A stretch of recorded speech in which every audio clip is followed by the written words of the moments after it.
శుక్లాం వరదరం విష్ణుం శశివర్ణం చతుర్భుజం ప్రసన్నవదనం జాయే సర్వవిఘ్నోపశాంతయే.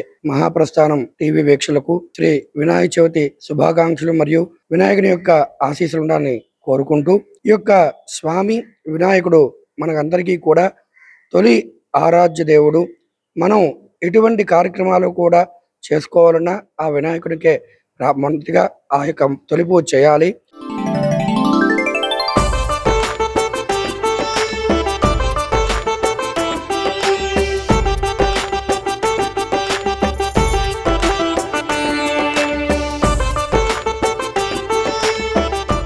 మన ఇంద్రనగర్ కాలనీ మన వినాయకుడి కమిటీ వారు నిర్వహిస్తున్నటువంటి గణపతి నవరాత్రుల్లో భాగంగా రోజుకో పూజా కార్యక్రమం ఏర్పాటు చేశాము.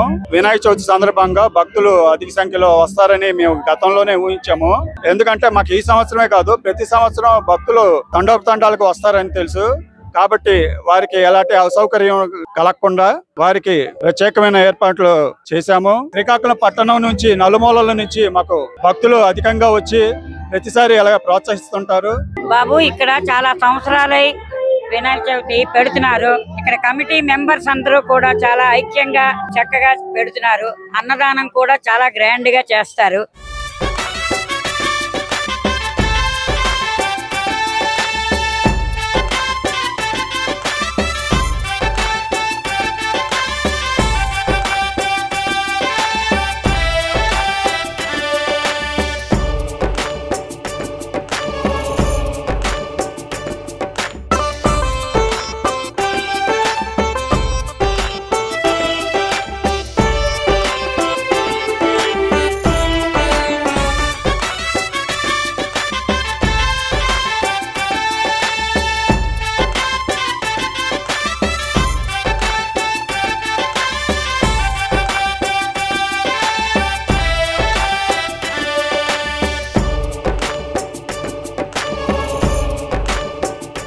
ప్రతి ఏడాదిలాగే ఈ ఏడాది కూడా మా కమిటీ మెంబర్లు అందరూ నిశ్చయించుకొని బొమ్మను అయితే ప్రతిష్ఠ చేయడం జరిగింది. అదే విధంగా ప్రతి సంవత్సరం గత 5 సంవత్సరాల నుంచి మీ మట్టి బొమ్మలని ప్రాధాన్యత ఇస్తున్నాము. మన ఆంధ్రప్రదేశ్ కి వెంకటేశ్వర స్వామి, మన తిరుపతి వెంకటేశ్వర స్వామి ఎంత భక్తి శ్రద్ధలతో ఎంత ఫేమస్, అదే విధంగా మన శ్రీకాకుళంలోని జడ్పీ యూత్ జిల్లా పరిషత్ ఎదురుగా పెడుతున్న మా వెంకటేశ్వర స్వామి రూపంలో ఉన్న మా గణపతి కూడా అంతే ప్రాధాన్యత ఇస్తున్నాం, అంతే భక్తి శ్రద్ధలతో పూజిస్తున్నాం.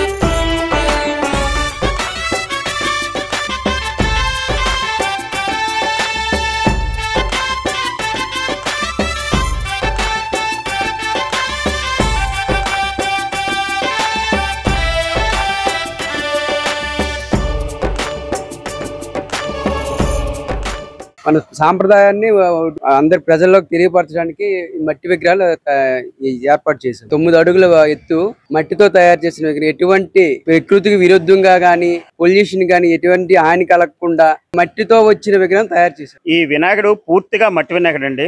9 అడుగుల గణనాథుడు, పూర్తిగా మట్టి వినాయకుడు. ఎటువంటి రసాయన రంగులు గాని కెమికల్స్ గాని వాడకుండా సహజ రంగులతో స్వామివారిని మేము అలంకరించాము. అలాగే 9 రకాల విత్తనాలు, బంతి విత్తనాలు గాని, రుద్రాక్ష విత్తనాలు గాని, తులసి విత్తనాలు గాని, అలా కొన్ని రకాల విత్తనాలతో స్వామివారిని మేము ఇక్కడ పెట్టడం జరిగిందండి. అంటే నిమజ్జనం అనంతరం కూడా స్వామివారు ప్రకృతిని కాపాడాలని మొక్కల రూపంలో, ఆక్సిజన్ రూపంలో ప్రజలకి ఎంతో మేలు జరుగుతుందని మేము చాలా ఆలోచించి మరి పెట్టామండి. దీనికోసం మేము చాలా నిద్రలేని రాత్రులు గడిపాము. చాలా బాగా వచ్చిందండి. అది మాకు చాలా ఆనందంగా ఉంది.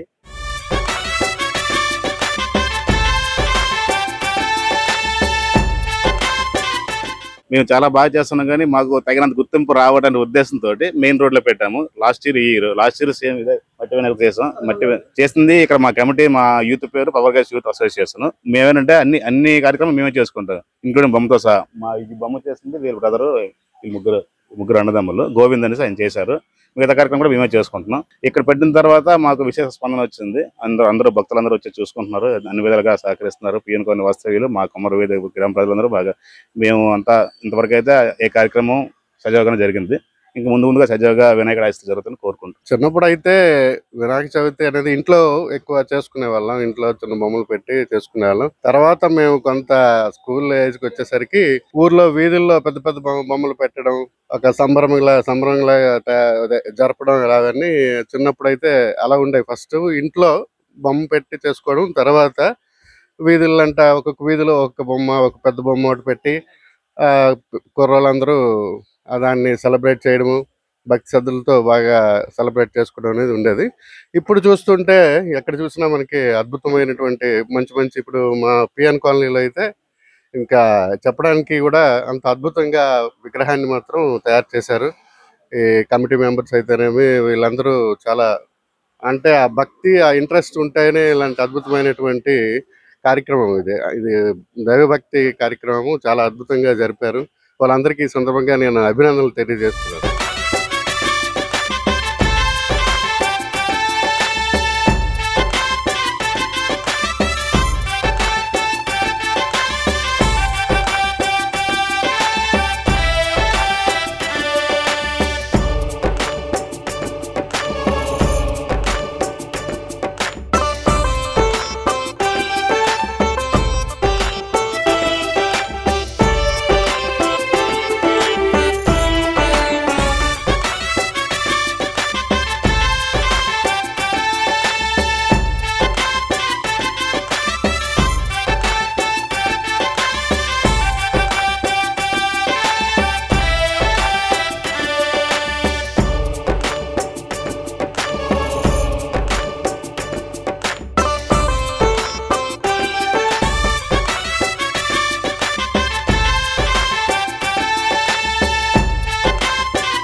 వినాయకు యొక్క వ్రతము చేసే ముందు అతని యొక్క జన్మ వృత్తాన్ని తెలుసుకుందాం.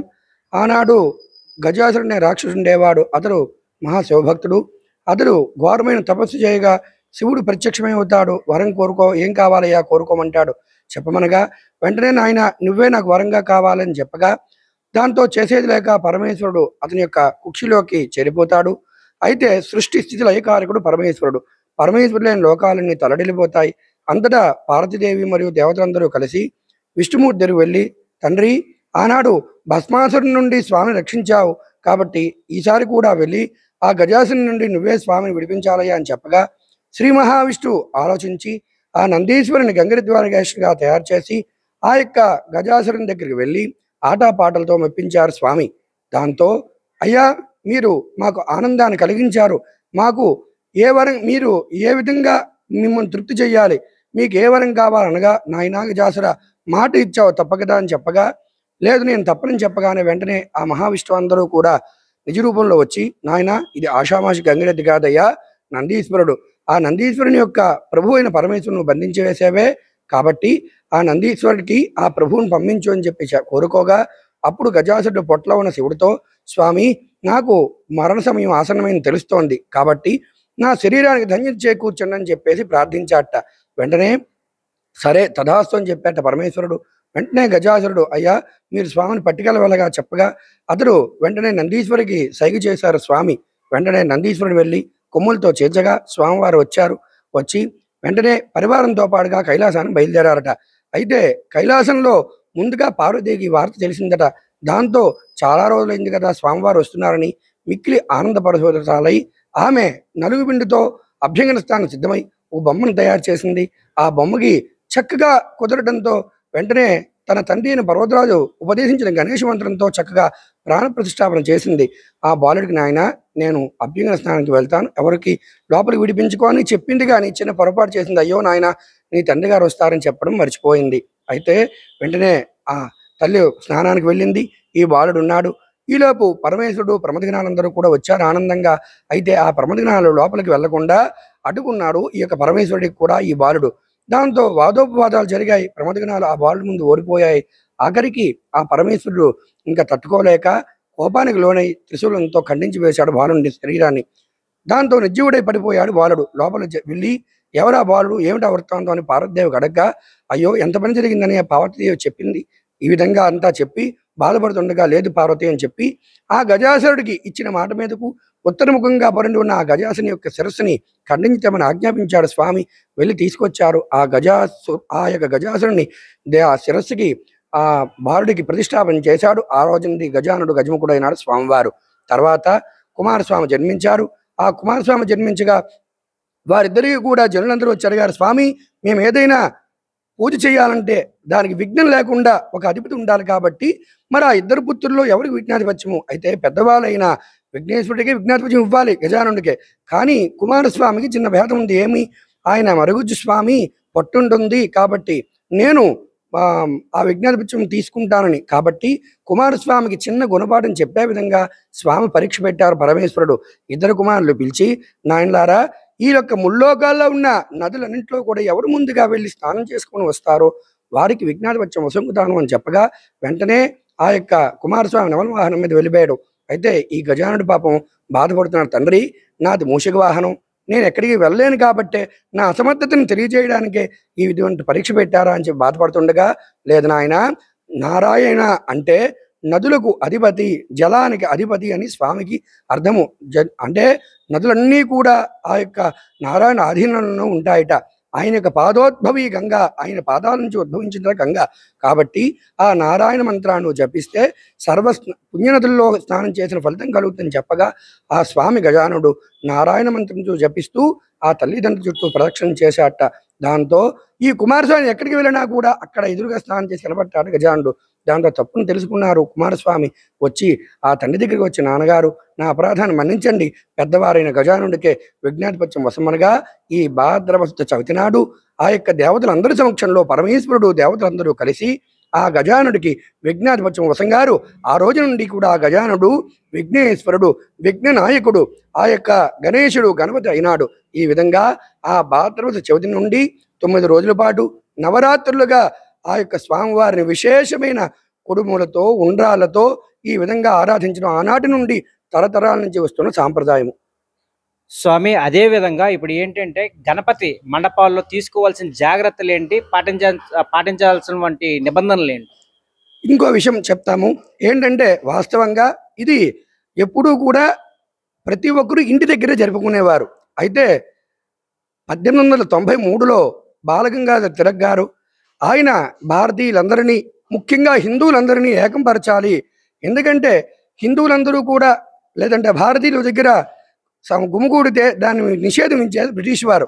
అయితే దీనిని ఏ విధంగా ఛేదించాలి అని చెప్పి ఆయన ఆర్జుడు గణేష ఉత్సవానికి ఆయన 1893లో బాలగంగాధర తిలక్ గారు, అయ్యా ఎవరింట్లో వారు కాదు, ఎవరి ఊరిలో వారు, ఎవరి వీధిలో వారు పెట్టి ఇది సమిష్టిగా చేసే పండుగ అని చెప్పి మండపాలను ఏర్పాటు చేసి అందరినీ కూడా అందులో భాగస్వాములు చేశారు. ఈ విధంగా ఇంటి పండుగ కాస్త ఊరి పండుగ అయింది ఈ యొక్క గణేష ఉత్సవం. అందుకు కోలాహలంగా కూడా విశేషంగా జరుపుకుంటున్నారు. ఇది మంచి ఆలోచన.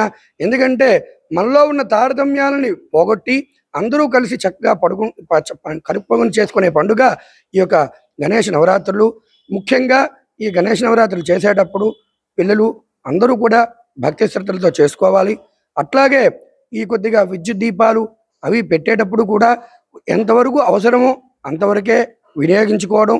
అట్లాగే ఇప్పుడు మనకి రకరకాలైన టెక్నాలజీలు వస్తున్నాయి. దానివల్ల పెద్ద పెద్ద బాక్సులు పెట్టేసి ఇదో విచిత్రమైన పాటలు అలా కాకుండా మన సాంప్రదాయకరమైన ఏవో పాటలు స్వామికి ప్రీతికరంగా వేసుకొని ఆ విధంగా విశేషమైన ప్రసాదాలు ఏవో పెట్టి అందరినీ కూడా అందులో భాగస్వాములు చేసి ఆ ప్రసాదాన్ని అందరికీ పంచడం, చక్కగా 9 రోజుల పాటు కూడా వారికి తోచిన విధంగా స్వామికి భక్తి శ్రద్ధలతో ఆరాధన చేసుకుంటే చాలా ప్రీతికరము. అట్లాగే ఆ యొక్క తొలిదేవుని యొక్క ఆశీస్సులు అందరి మీద కూడా ఉంటాయి. స్వామి, వినాయక చవితి యొక్క ప్రాముఖ్యత ఏమైనా ఉందా? ఇది తొలి పండుగ. ఎందుకంటే సాధారణంగా మనము ఆదిదేవుడు వినాయకుడు కాబట్టే ఈ యొక్క భాద్రపద చవితి నాడు ప్రతి ఒక్కరూ కూడా ఆ తొలిదేవుడైన పెద్ద చిన్న లేదంటే కులము పలానా కులమను బ్రాహ్మణ కులమని లేదంటే ఏదో కాపులమను అలా లేకుండా అన్ని జాతుల వారు అన్ని కులాల వారు ఏకవచ్చంగా జరుపుకునే పండుగ, విశేషమైన పండుగ ఈ పండుగ. ఎందుకంటే మనము తెలుసుకున్న విధంగా ఏదైనా మనకి ఒక ఉత్సవం అంటే ఒక వివాహం ప్రారంభించాలన్నా ఏదైనా కూడా ముందుగా ఆ స్వామినే ప్రారంభిస్తాము. ఆ విధంగా మన పంటలకి కానీ దేనికైనా కూడా హస్త నక్షత్రంతో ప్రారంభమవుతుందట ఈ యొక్క పండుగలు. అందుకు వర్ష ఋతువులో వచ్చే మనకి అంతవరకు కూడా కరువు కాటకాలతో ఉన్న ప్రాంతం కాస్త వినాయక చవితి వచ్చిన కల్లా చక్కగా జలాలతో నిండి ఉంటుంది. ఆ విధంగానే ఆ యొక్క గంగం కోరిందట ఆ యొక్క పరమేశ్వరుడికి, అయ్యా నాతో కొన్ని రోజులు పెట్టినా కూడా నాకు ఆ యొక్క గణపతిని నాకు పంపించమని. అందుకు ఈ 9 రోజులు కూడా భక్తులతో ఆరాధించే ఆ గణపతి 9వ రాత్రి అయిపోయిన వెంటనే ఆ తల్లి అయిన గంగా నదిలోకి చేరుకుంటాడు. అందుకే విశేషంగా జలాలతో ఈ యొక్క వర్ష ఋతువులో తొలదూగుతుంది ఆ స్వామి వస్తున్నారని. చూడండి, మనం 2 రోజుల వరకు కూడా వర్షాలు చాలా విపరీతంగా పడ్డాయి, కానీ స్వామి నిలుపుకున్న తర్వాత చక్కగా వర్షాలు ఏమీ లేవు. అంగరంగ వైభవంగా మన శ్రీకాకుళం జిల్లా అయినే కాదు మొత్తం అంతటా కూడా చక్కగా జరుపుకుంటున్నారు ఈ పండుగని. స్వామి, ఇంకోటి కూడా మనం గమనించాల్సింది ఖచ్చితంగా ఉంది ఇందులోన. ప్రతి ఏడాది కూడాను వినాయక చవితికి ముందు వర్షాలు పడుతున్నాయి, వినాయక చవితి తర్వాత వర్షాలు పడుతున్నాయి, కానీ వినాయక చవితి నాడు మాత్రం వర్షాలు పడటం లేదు. దానికి గల ప్రధాన కారణం ఏమిటి అంటారు స్వామి? అంతే కదా, స్వామి తాలూకా అనుగ్రహం అది. ఎందుకంటే ఆయన స్వామి వస్తున్నారంటే అందరికీ శుభకరము. ఇప్పుడు వర్షాలు పడుతున్నాయి, ఆ వర్షాలు పడుతున్నాయంటే ఏదైనా ప్రమాదం కదా. మనం అందరూ కూడా ఆయన పిల్లలము. ఇప్పుడు వర్షం పడుతుంది, ఒక విద్యుత్ తీగలు ఉంటాయి, లేదు పాపం ఎక్కడి నుంచో పత్రి పువ్వులు అన్ని తెస్తారు, చక్కగా మండపాలు అలంకరిస్తారు. ఇంకా వర్షాలు పడితే అవన్నీ మండపాలన్నీ కూడా బురదమయం అయిపోతాయి. అటువంటి ఏమీ లేకుండా మనల్ని చక్కగా మన చేత 9 రోజుల పాటు కూడా విశేషంగా ఆ ఆరాధన జరిపించుకుంటారు ఆ స్వామివారు. అందుకే ఎన్ని వర్షాలున్నా ఆ 9 రాత్రులు కూడా చక్కగా ఎటువంటి ఇబ్బందులు లేకుండా జరుగుతాయి ఆ స్వామి కటాక్షం చేత. చూశారు కదండి, వినాయక చవితి నవరాత్రులు ఏ విధంగా శ్రీకాకుళం జరుపుకున్నారో. మరిన్ని కథనాలతో మళ్ళీ కలుద్దాం మహాప్రస్థానం టీవీలో. నమస్కారం. Please subscribe.